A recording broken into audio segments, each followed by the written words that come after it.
Hello mga ka-rebel, so nandito po tayo ngayon sa page ko. So paano nga ba aayusin tong rice cooker na walang power? So una sa lahat, isaksak po natin sa 230 volts. Ayan, sa nakikita nyo wala po siyang power. Ayaw po. Pakihawak lab. So ayun, wala po siya talagang power. So i-reveal po natin ngayon kung paano po ayusin ang rice cooker na walang power. Ang una nyo pong iisipin yan ay ang thermal fuse. Thermal fuse po talaga yan. Pag ang rice cooker walang power, matik na yon thermal fuse. So paano nga ba papalitan yung thermal fuse? At magkano po ba ang thermal fuse? Ang thermal fuse nasa malayo pa yung 20 pesos dyan. So merong 19, merong 18 pesos ng thermal fuse. So kung kaya nyo gawin, kaya na lang po magpalit. Huwag nyo nang dalhin sa technician. Ito i-reveal lang madali lang po ito gawin. So una natin gagawin, tanggalin natin yung likod. So yun.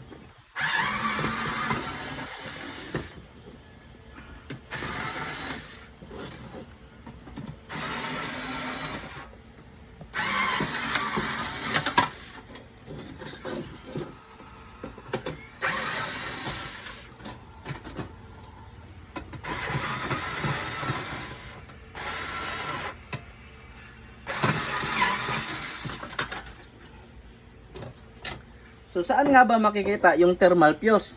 So ang thermal fuse po guys is nandito.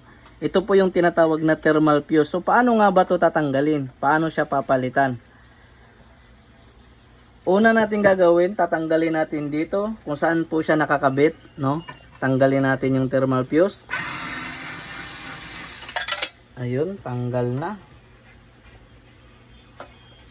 Tanggalin natin dito sa plug, saksakan ng plug kung saan siya nakakabit. Lahat po ng rice cooker ganun po. Dito po siya nakakabit at saka rito sa loob.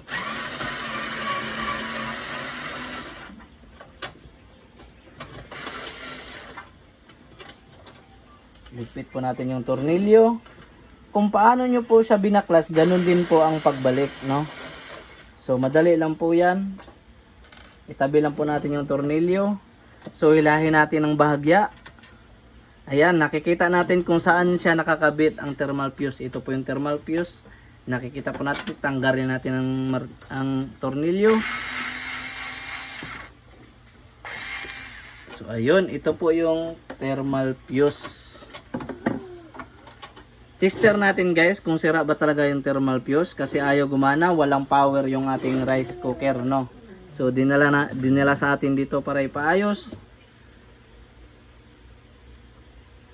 Wala pong power. Tinister na po natin, So ayun, wala pong power yung thermal fuse. Sira po siya. Babasa po to ng continuity, magi-green siya dito kung may power. So wala po guys. Wala po siyang. Tignan natin kung anong sira.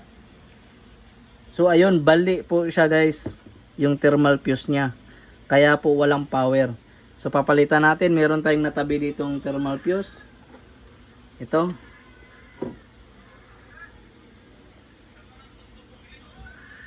Ayun, ganyan po. Pag okay po yung thermal fuse, pag tinister nyo, ganyan po, iilaw siya ng continuity. So ano nga bang nakasulat sa thermal fuse? Merong thermal fuse na 15 amperes, 10 amperes, 20 amperes, at 216 Celsius ang init niya. Meron ding 186 Celsius. So nasa sa inyo na po yan. Pero itong rice cooker na to is 10 amperes, 216 Celsius. So pwede na siya rito sa 15 amperes, 216 Celsius. So kabit natin guys. Kung paano po sa inyo binaklas, ganun din po ang pagkabit. Kakabit natin yung bagong thermal fuse.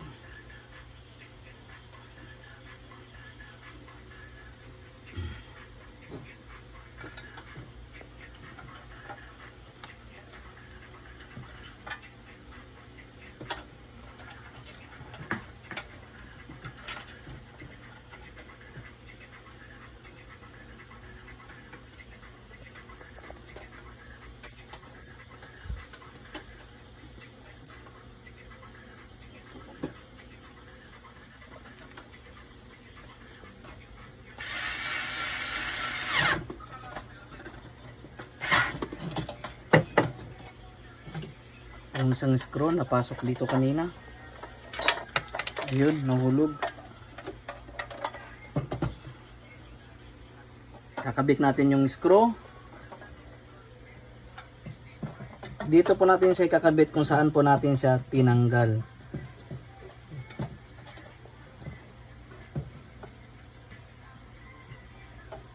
Pasok natin yung tornilyo sa thermal fuse para hindi tayo mahirapan. So wala pong cut yung video natin, no? Para po matutunan nyo po talaga kung paano po magpalit ng thermal fuse. Useful po yung video natin, no? Panoorin po natin hanggang dulo.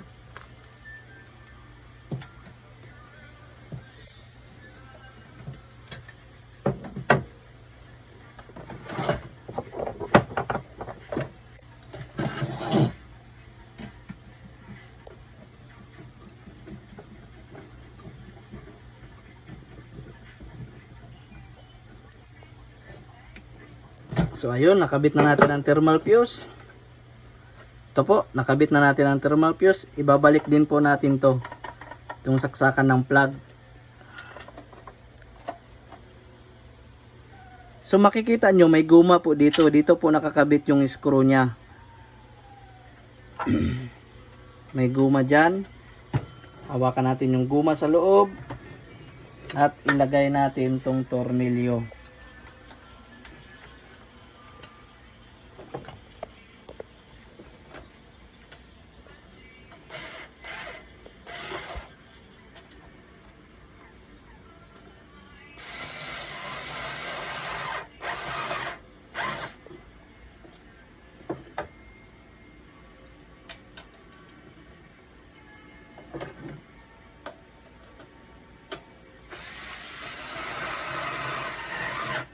So, ayun. Testing muna natin guys. Kung gumagana na siya. Bago natin takpan. So, kunin natin yung cord. AC cord. Ayun. So, saksak natin sa 230 volts. Mula sa Meralco. So, ayun. Makikita nyo po, meron na siyang coke. Meron na siyang power. So, ayun. Tanggalin natin yung cord. Walang power. Saksak natin. May power. So ayun, nagkaroon na siya. Thermal fuse lang po yung sira. So ito lang po yung sira. Papalitan nyo lang po. Pindutin natin. Cook. Ayun, nagkukok. Very good.